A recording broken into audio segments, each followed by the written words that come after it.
ಹಾಸಿಗೆ ಮೇಲೆ ಮಕ್ಕೊಂಡವರು ಸುಳ್ಳು ಹೇಳಂಗಿಲ್ಲತ್ತ ಒಂದ್ ನಂಬಿಕೆ ಐತಿ. ಇನ್ನ ರಾಜಕಾರಣಿ ಆದವ್ರಿಗೆ ಅಂತಃಕರಣ ಅನ್ನೋದು ಇರ್ಬೇಕಂತ್ರಿ. ಕನಿಷ್ಠ ಸಿಂಪತಿನೂ ಇಲ್ಲ ನಿಮ್ಮ ಕಡೆ, ಪಾಪ ಸತ್ತಾರಲ್ಲಪ್ಪ ಅಂತ ಹೇಳಿ ಮಿಸ್ಟರ್ ಪ್ರಿಯಾಂಕ್ ಖರ್ಗೆ ಅವ್ರ ಮೇಲೆ ಇಂತಾದ ಒಂದ್ ಆರೋಪ ಬಂದೈತಿ. ಖರೆ ಪ್ರಿಯಾಂಕ್ ಖರ್ಗೆ ಅವ್ರಿಗೆ 1% ನೋವು ಇಲ್ಲ ಇದ್ರ ಬಗ್ಗೆ, ನಂದೇನೂ ತಪ್ಪಿಲ್ಲ ಅಂತ ದೊಡ್ಡ ಗಂಟ್ಲೆ ಮಾತಾಡತ್ತೀರಿ. ಖರೆ ಇವ್ರಿಗೆ ಕನಿಷ್ಠ ಅಂತಃಕರಣ ಇಲ್ಲ ಅನ್ನೋದು ಈಗ ಪ್ರೂವ್ ಆಗೈತಿ ನೋಡ್ರಿ. ಶರಣ್ರಿ, ಸಾವಿನ ಹಾಸಿಗೆ ಮೇಲೆ ಮಕ್ಕೊಂಡವರು ಸುಳ್ಳು ಹೇಳಂಗಿಲ್ಲತ್ತ ಒಂದು ನಂಬಿಕೆ ಐತಿ. ಅವ್ರು ಸತ್ತ ಹೋಗಿರ್ತಾರು, ಸುಳ್ಳು ಹೇಳಿ ಯಾರಿಗೋ ಕೆಟ್ಟದ್ ಮಾಡಿ ಅವ್ರಿಗೇನ್ ಸಿಗೋದಿರ್ತೈತಿ. ತಾವು ಸಾಯಕತ್ತಾರ, ಭೂಮಿ ಮೇಲೆ ಬದುಕೋರ ಚಲೋ ಇರ್ಲಿ ಅನ್ನೋ ಭಾವನೆಯಿಂದ ಸಾಯ್ತಾರ ಅವರು. ಇನ್ನ ಸಾಯೋದಂತರೂ ಕಾಮನ್ ಐತಿ. ಇವತ್ತು ಹುಟ್ಟಿದವರು ಎಂದೋ ಒಂದಿನ ಸಾಯ್ಬೇಕು, ಇದು ಪ್ರಕೃತಿಯ ನಿಯಮ ಐತಿ. ಖರೆ ತಾನಾಗೆ ಸಾವು ಬರಲ್ದ ನಾವಾಗೆ ಸಾವು ತಂದ್ಕೊಂಡ್ರೆ ಅದಕ್ಕೆ ಆತ್ಮಹತ್ಯೆ ಅಂತಾರ. ಆತ್ಮಹತ್ಯೆ ಮಾಡ್ಕೋಬೇಕಂದ್ರ ಜಿಗರ್ ಬೇಕಂತ್ರಿ, ಅಂದ್ರೆ ಭಾಳ ಅದಕ್ಕೆ ತಾಕತ್ ಬೇಕಂತ, ಧೈರ್ಯ ಬೇಕಂತ. ಹಂಗ ಆತ್ಮಹತ್ಯೆ ಮಾಡ್ಕೊಳ್ಳೋರು ಸುಳ್ಳ ಹೇಳಂಗಿಲ್ಲ ಅಂತ ಇನ್ನೊಂದು ನಂಬಿಕೆ ಐತ್ರಿ. ಹಂಗಂತ ಎಲ್ಲರೂ ಖರೆ ಹೇಳ್ತಾರಂತಲ್ಲ, ಕೆಲವೊಂದು ನ್ಯಾಯಾಲಯದ ಮುಂದನ ಖರೆ ಏನನ್ನೋದು ಸಾಬೀತು ಆಕೈತಿ. ಅದಿಲ್ರಿ ಅದೊಂದು ಕಡೆ. ಇನ್ನ ರಾಜಕಾರಣಿ ಆದವ್ರಿಗೆ ಅಂತಃಕರಣ ಅನ್ನೋದು ಇರ್ಬೇಕಂತ್ರಿ. ಅಂತಃಕರಣ ಇರಲ್ದ ರಾಜಕಾರಣಿ ಲೀಡರ್ ಅವ್ ಎಂಥ ಲೀಡರ್ ರೀ? ಯಾರಿಗೋಸ್ಕರ ಲೀಡರು? ಜನರ ಕಷ್ಟಕ್ಕೆ ಮಿಡಿಬೇಕು, ಜನರ ಕಷ್ಟಕ್ಕೆ ಕಣ್ಣೀರು ಹಾಕಬೇಕು, ಅವರು ಅಂತಃಕರಣ ಉಳ್ಳ ರಾಜಕಾರಣಿ ಆಗ್ತಾರ. ಆದ್ರೆ ಸಿದ್ದರಾಮಯ್ಯ ಸಾಹೇಬ್ರ ಸರ್ಕಾರದಾಗ ಎಲ್ಲೂ ಅಂತಃಕರಣ ಅನ್ನೋ ಪದಾನ ಇಲ್ಲ ಅನ್ಸಾತೈತ್ರಿ. ಯಾರಿಗೂ ಅಂತಃಕರಣ ಭಾವ ಇಲ್ಲ ಅನ್ನೋದು ಮತ್ತ ಪ್ರೂವ್ ಆಗತೈತ್ರಿ. ಈಗ ರೀಸೆಂಟ್ ಆಗಿ ಬಾಣಂತಿಯರ ಸರಣಿ ಸಾವಾಗತ್ತಾವ. ಅದ್ರ ಬಗ್ಗೆ ಸರ್ಕಾರ ಒಂದಿಟ್ಟು ಅಂತಃಕರಣ ತೋರಿಸ್ವಲ್ತು. ಒಂದಾದ್ಮೇಲೆ ಎಚ್ಚೆತ್ಕೊಳ್ಳಿಲ್ಲ, 10 ಆದ್ಮೇಲೆ ಎಚ್ಚೆತ್ಕೊಳ್ಳಿಲ್ಲ, ದಿನದಿಂದ ದಿನಕ್ಕೆ ಹೆಚ್ಚಾಗತ್ತಾವ. ಆದ್ರೂ ಸರ್ಕಾರದ ಹೃದಯ ಮಿಡಿವಲ್ತು. ಮತ್ತು ಅದಕ್ಕೊಂದು ಸಮಜಾಯಿಷಿ ಕೊಡ್ತಾರ ದಿನೇಶ್ ಗುಂಡೂರಾವ್ ಅವರು. ನಿಮ್ಮ ಸರ್ಕಾರದಾಗ ಇಷ್ಟ ಆಗ್ಯಾವ, ನಮ್ಮ ಸರ್ಕಾರದಾಗ ಇಷ್ಟ ಆಗ್ಯಾವ ಅಂತ ಸಂಖ್ಯೆ ಹೇಳ್ತಾರ. ಸತ್ತವ್ರ ಸಂಖ್ಯೆ ಎಣಿಸೋ ಟೈಮ್ ಏನ್ರಿ ಇದು? ಕನಿಷ್ಠ ಸಿಂಪತಿನೂ ಇಲ್ಲ ನಿಮ್ಮ ಕಡೆ, ಪಾಪ ಸತ್ತಾರಲ್ಲಪ್ಪ ಅಂತ ಹೇಳಿ ಅಂತ ಅಂತಃಕರಣ ಇರಲ್ ಸರ್ಕಾರ ನಿಮ್ದು. ಇನ್ನು ಬೆಳಗಾವಿ ಒಳಗ ಲಕ್ಷ್ಮೀ ಹೆಬ್ಬಾಳ್ಕರ್ ಅವರ PA ಹೆಸರು ಬರೆದಿಟ್ಟು ಒಬ್ಬ SDA ಅಧಿಕಾರಿ ಆತ್ಮಹತ್ಯೆ ಮಾಡ್ಕೊಂಡು ಸತ್ರು. ಕ್ಲಿಯರ್ ಆಗಿ ಬರೆದಿಟ್ರು, ಲಕ್ಷ್ಮೀ ಹೆಬ್ಬಾಳ್ಕರ್ ಅವರ ಆಪ್ತ PA ಅವರನ್ನ ಸಾವಿಗೆ ಕಾರಣ ಅಂತೆಲ್ಲ. ಆದ್ರೂ ಅವರೇ ಸುಳ್ಳು ಹೇಳಾರ, ಅವರೇ ಸುಳ್ಳು ಬರೆದು ಸತ್ತಾರ ಅನ್ನೋ ರೀತಿ ಅದನ್ನ ಬಿಂಬಿಸಿದ್ರು. ಸತ್ತಿರೋ ವ್ಯಕ್ತಿ ಬಗ್ಗೆ ಯಾರು ಸಂತಾಪನ ಸೂಚಿಸ್ತಿಲ್ಲ ಸರ್ಕಾರದವರು. ಅಲ್ಲಿ ಒಂದು ಅಂತಃಕರಣ ಇಲ್ಲ. ಇನ್ನು ವಾಲ್ಮೀಕಿ ಹಗರಣದಾಗ ಚಂದ್ರಶೇಖರ್ ಅವ್ರು ಆತ್ಮಹತ್ಯೆ ಮಾಡ್ಕೊಂಡು ಹೆಸರು ಬರೆದಿಟ್ಟು ಕೋಟಿ ಲಂಚ ಹೊಡೆದಾರಂತೆಲ್ಲ ಬರೆದ್ರು ಅಪರಾಧಿ ಸ್ಥಾನದಾಗ ಇದ್ದವ್ರ ಬೇಲ್ ಮೇಲೆ ಹೊರಗೆ ಬಂದ ರಾಜ್ಯಾರೋಷವಾಗಿ ಅಡ್ಡಾಡತ್ತಾರ. ಸತ್ತವ್ರಿಗೆ ನ್ಯಾಯ ಸಿಗಲೇ ಇಲ್ಲ. ಈಗ ಖರ್ಗೆ, ಪ್ರಿಯಾಂಕ್ ಖರ್ಗೆ, ಸನ್ ಆಫ್ ಮಲ್ಲಿಕಾರ್ಜುನ್ ಖರ್ಗೆ, ನಮ್ಮ ಖರ್ಗೆ ಕಾಕರ್ ಮಗ ಮಿಸ್ಟರ್ ಪ್ರಿಯಾಂಕ್ ಖರ್ಗೆ ಅವ್ರ ಮೇಲೂ ಇಂತಾದ ಒಂದು ಆರೋಪ ಬಂದೈತಿ. ಒಬ್ಬರ ಸಾವಿಗೆ ಕಾರಣ ಆಗ್ಯಾರು ಅನ್ನೋ ರೀತಿ ಒಂದು ಆರೋಪ. ಇವರು ಬರೀ ಮಿನಿಸ್ಟರ್ ಅಷ್ಟೇ ಅಲ್ರಿ, ಒಂದು ರಾಜಕೀಯ ಪಕ್ಷದ ಅಧ್ಯಕ್ಷರಾಗಿರೋ ಅಂಥವ್ರ ಮಗ.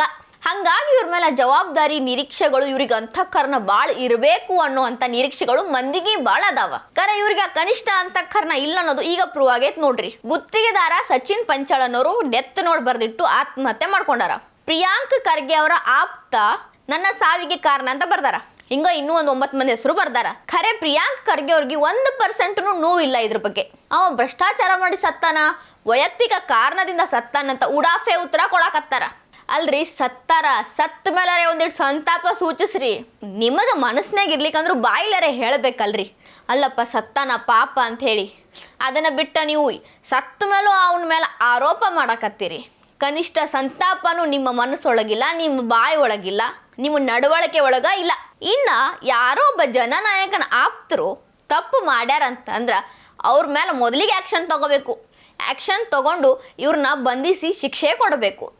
ಅದನ್ನು ಬಿಟ್ಟು ಅವ್ರನ್ನ ಕಾಪಾಡಕ್ಕಂತ ಹೇಳಿ ಸತ್ತವ್ರನ್ನ ದೂರಬಾರ್ದು. ಹಿಂಗಾಗಕತ್ತಿದ್ರಿಂದ MP MLA ಮಂತ್ರಿಗಳ ಆಪ್ತರು ರೌಡಿಗಳಾಗಿ ಜಿಗ್ದಾಡಕತ್ತಾರ. ಒಂದಿಲ್ಲ ಒಂದು ಆತ್ಮಹತ್ಯೆಗೆ ಕಾರಣ ಆಗಕತ್ತಾರ. ಮೊನ್ನೆ ಸುವರ್ಣಸೌಧದಾಗ ಸಂಕನಗೌಡ ಅನ್ನೋ ಒಬ್ಬ ವ್ಯಕ್ತಿ CT ರವಿ ಅವ್ರ ಮೇಲೆ ಹಲ್ಲೆ ಮಾಡಕ್ಕೆ ಎಷ್ಟು ಹಾರಾಡಕತ್ತಿದ್ರು, ಜಿಗ್ದಾಡಕತ್ತಿದ್ರು. ಇನ್ನೇನು ಬಿಟ್ಟರೆ ಹೊಡೆದ ಬಿಡ್ತಾರಪ್ಪ ಅನ್ನಂಗೆ ಮಾಡತ್ತಿದ್ರು. ಅವ್ರು ಲಕ್ಷ್ಮೀ ಹೆಬ್ಬಾಳ್ಕರ್ ಅವರ PA. ಒಬ್ಬ ಆಪ್ತ ಸಹಾಯಕನಿಗೆ ಇಷ್ಟೊಂದು ಧೈರ್ಯ, ಇಷ್ಟೊಂದು ದಾಸ್ಯ ಬರ್ತೈತೆ ಅಂದ್ರೆ ನೀವು ಅರ್ಥ ಮಾಡ್ಕೊಂಬಿಡ್ರಿ ಅವ್ರಿಗೆ ಎಷ್ಟರ ಮಟ್ಟಿಗೆ ಜನಪ್ರತಿನಿಧಿಗಳು ಸ್ವಾತಂತ್ರ್ಯ ಕೊಟ್ಟಿರ್ತಾರ, ಏನು ಬೇಕಾದ್ ಮಾಡು ಅಂಥೇಳಿ. ನಿಜವಾಗ್ಲೂ ಅಲ್ಲಿ ಗಾಬರಿ ಹುಟ್ಟಿದ ವಿಷಯ ಅಂದ್ರೆ ಅದ ನೋಡ್ರಿ. ಇನ್ನು ಇಷ್ಟೆಲ್ಲ ಆದ್ರೂ ಪ್ರಿಯಾಂಕ್ ಖರ್ಗೆ ಅವರು ತಮ್ಮ ಆಪ್ತ ರಾಜು ಕಪ್ನೂರ್ ಅನ್ನೋರ್ನ ದೂರ ಇಟ್ಟಿಲ್ಲ. ಅವ್ರ ಜೋಡಿ ಆರಾಮ್ಸೆನ ಅದಾರು. ಮತ್ತು ನನ್ನ ಮೇಲೆ ಆರೋಪನ ಇಲ್ಲ, ನನ್ನ ಮೇಲೆ ಆರೋಪ ಮಾಡಬೇಡ್ರಿ, BJP ಅವ್ರ ಅಂಗಿ ಎಷ್ಟು ಹರ್ಕೋರಿ, ಐ ಡೋಂಟ್ ಕೇರ್ ಅಂತ ಮಾತಾಡ್ತಾರ. ಇನ್ನು ಒಂದು ಮಾತೈತ್ರಿ, ನೀ ಯಾರಂತ ನಾ ಹೇಳ್ತನು, ನಿನ್ನ ದೋಸ್ತರು ಯಾರಪ್ಪ ಹೇಳಂತಾರಂತ. ಅಂದ್ರೆ ನಿನ್ನ ದೋಸ್ತರನ್ನ ನೋಡಿ ನಾನು ಯಾರಂತ ಜಡ್ಜ್ ಮಾಡ್ತೀನಿ ಅನ್ನೋ ಮಾತೈತ್ರಿ. ಆತ್ಮಹತ್ಯೆಗೆ ಕಾರಣ ಆಗಿರೋ ರಾಜು ಕಪ್ನೂರ್ ಅಂತವ್ರು ನಿಮ್ಮ ದೋಸ್ತರಂದ್ರ ಪ್ರಿಯಾಂಕಾ ಖರ್ಗೆ ಅವರ. ನಿಮ್ಮನ್ನ ನಾವು ಏನಂತ ಅರ್ಥ ಮಾಡ್ಕೋಬೇಕ್ರಿ? ಇನ್ನು ಪ್ರಿಯಾಂಕಾ ಖರ್ಗೆ ಅವರು ಬಹಳ ಸೌಮ್ಯ ಸ್ವಭಾವದವರು ಅಂತ ಹೇಳಿ ಒಂದು ಇಮೇಜ್ ಇತ್ತು. ಆ ಇಮೇಜ್ ಮೊದಲಿಗೆ ಹಾಳಾಗಿದ್ದು ಯಾವಾಗಂದ್ರ ವಿಧಾನಸೌಧದ ಕಾರಿಡಾರ್ ಹತ್ತಿಕ ಸುಧಾಕರ್ ಅವರು ಕಾಂಗ್ರೆಸ್ ಬಿಟ್ಟು ಬಿಜೆಪಿಗೆ ಹೊಕ್ಕಾರ ಅಂತ ಹೇಳಿ ಸುದ್ದಿ ಹರಿದಾಡ್ತಿದ್ದಂಗನ ನೀವು ಸುಧಾಕರ್ ಅವ್ರನ್ನ ಗಾಡಿ ಒಳಗೆ ಕುಂದ್ರಿಸ್ಕೊಂಡು ಹೋಗಿ ಒಂದು ರೂಮ್ನಾಗ ಕೂಡ ಹಾಕಿ 1-2-3 ಗಂಟೆವರೆಗೂ ಅವ್ರ ಮೇಲೆ ಒತ್ತಡ ಹೇರುವಂಥ ಕೆಲಸ ಏನು ಮಾಡಿದ್ರಿ ಅಲ್ಲ, ಆವಾಗ ನಿಮ್ಮ ಸೌಮ್ಯ ಸ್ವಭಾವದ ಇಮೇಜ್ ಒಂದಿಟ್ಟು ಅಲ್ಗಾಡಿತ್ರಿ. ಪ್ರಿಯಾಂಕಾ ಖರ್ಗೆ ಅವರು ಮಿನಿಸ್ಟರ್ ಆದ್ಮೇಲೂ, ಆಮೇಲೆ ಮಲ್ಲಿಕಾರ್ಜುನ್ ಖರ್ಗೆ ಅವರು AICC ಅಧ್ಯಕ್ಷರಾದ್ಮೇಲೆ ಪ್ರಿಯಾಂಕಾ ಖರ್ಗೆ ಅವರು ಸೌಮ್ಯ ಸ್ವಭಾವದವರು ಅನ್ನೋ ಒಂದು ಭಾವನೆ ದೂರ ಆಕತ್ತು. ಯಾಕಂದ್ರೆ ಇವ್ರು ಅಂಥ ಕೆಲಸ ಮಾಡಕ್ಕೆ ಚಾಲೂ ಮಾಡಿದ್ರು. ಒಂದು ಅಗ್ರೇಷನ್ ಇಮೇಜ ಬಿಲ್ಡ್ ಆಗೈತಿ. ಈಗ ಅದಕ್ಕೆ ಪುಷ್ಟಿ ನೀಡೋ ಹಂಗ ಒಂದು ಕೇಸ ಹೊರಗೆ ಬಂದೈತಿ. ಒಬ್ಬರ ಆತ್ಮಹತ್ಯೆಗೆ ನಿಮ್ಮ ಆಪ್ತ ಕಾರಣ ಆಗ್ಯಾರ. ಅದ್ರ ಬಗ್ಗೆ ನೀವು ನಂದೇನೂ ತಪ್ಪಿಲ್ಲ ಅಂತ ದೊಡ್ಡ ಗಂಟಲೆ ಮಾತಾಡತ್ತೀರಿ. ಇದ ದೊಡ್ಡ ಗಂಟಲೆ ನೀವು ಈಶ್ವರಪ್ಪ ಅವರ ರಾಜೀನಾಮೆಗಾಗಿ ಎಷ್ಟು ಚೀರಾಡಿದ್ರಿ. ಒಬ್ಬ ವ್ಯಕ್ತಿ ಸಾಯ್ತಾನಂದ್ರೆ ಅವ್ನು ಎಷ್ಟು ನೊಂದಿರ್ಬೇಕು. ಒಬ್ಬ ಸತ್ತಾನಂದ್ರೆ ಅವನು ಸಾವಿಗೆ ನೀವು ಕಾರಣ ಆಗಿರಿ, ರಾಜೀನಾಮೆ ಕೊಡ್ರಿ ಅಂತ ಎಲ್ಲ ದೊಡ್ಡ ಗಂಟಲೆ ಮಾತಾಡಿದ್ರಿ. ಒಬ್ಬ ವ್ಯಕ್ತಿ ಆತ್ಮಹತ್ಯೆಗೆ ಶರಣಾಗಬೇಕಾದ್ರೆ ಎಷ್ಟು ಕಷ್ಟಪಟ್ಟು ಈ ನಿರ್ಧಾರ ತಗೊಂಡಿರ್ಬೇಕು, ಎಷ್ಟು ನೊಂದಿ ತಗೊಂಡಿರ್ಬೇಕು, ಈ ಡಿಸಿಷನ್ ತಗೋಬೇಕು. ಇದು ಪ್ರೂಫ್ ಅಲ್ವಾ? ಈಗ ಈಶ್ವರಪ್ಪ ಅವರು ರಾಜೀನಾಮೆ ಕೊಡ್ಬೇಕಂದ್ರೆ ಎಲ್ಲಾ ಮುಖಂಡರ ಜೋಡಿ ನಿಮ್ದು ಒಂದು ದೊಡ್ಡ ದನಿ ಇತ್ತು. ಈಗ ನೀವೇನು ಮಾಡ್ತೀರಿ ಹೇಳ್ಬಿಡ್ರಿ. ಇಷ್ಟೆಲ್ಲ ಆದ್ರೂ ಸತ್ತಿರೋ ವ್ಯಕ್ತಿಗೋಸ್ಕರ ನಿಮಗೊಂದು ಸಂತಾಪ ಇಲ್ಲ, ಒಂದು ಹನಿ ಕಣ್ಣೀರಿಲ್ಲ. ಅದು ಹೋತು. ನೀವಷ್ಟ ಹಂಗೋ ಏನ ಕಾಂಗ್ರೆಸ್ದಾಗಿರೋರು ಎಲ್ಲರೂ ಹಂಗನೋ, ಅದು ಅಧಿಕಾರದ ಮದ ತಲೀಗ ಹತ್ತಿದವ್ರು ಅಷ್ಟೇ ಹಿಂಗೆ ನಡ್ಕೋತಾರ ಗೊತ್ತಾಗೈತಿ. BJP ಅವ್ರು ಎಷ್ಟೇ ಗಂಗಿ ಹರ್ಕೋರಿ ನನಗೇನು ಐ ಡೋಂಟ್ ಕೇರ್ ಅಂತ ಉಡಾಫೆ ಮಾತುಗಳು ಮಂದಿಗೆ ಅಂಜಿಕೆ ಹುಟ್ಸಾಕತ್ತಾವ. ಏನಪ್ಪ ನಮ್ಮ ಪ್ರತಿನಿಧಿ ಹಿಂಗ ಅನ್ನೋ ರೀತಿ ಒಂದು ಕ್ವಶನ್ ಮಾರ್ಕ್ ಅವ್ರ ತಲೆಯಾಗ ಹುಟ್ಟೈತಿ. ಈ ವಿಡಿಯೋ ನಿಮಗೆ ಇಷ್ಟ ಆಗಿದ್ರೆ ಲೈಕ್ ಮಾಡ್ರಿ, ಶೇರ್ ಮಾಡ್ರಿ, ಕಮೆಂಟ್ ಮಾಡ್ರಿ. ಇನ್ನೂ ಇಂಥವು ಹೆಚ್ಚಿನ ವಿಡಿಯೋ ನೋಡೋಕೆ ಹೊಸ ದಿಗಂತ ಡಿಜಿಟಲ್ ಚಾನಲ್ಗೆ ಸಬ್ಸ್ಕ್ರೈಬ್ ಆಗ್ರಿ.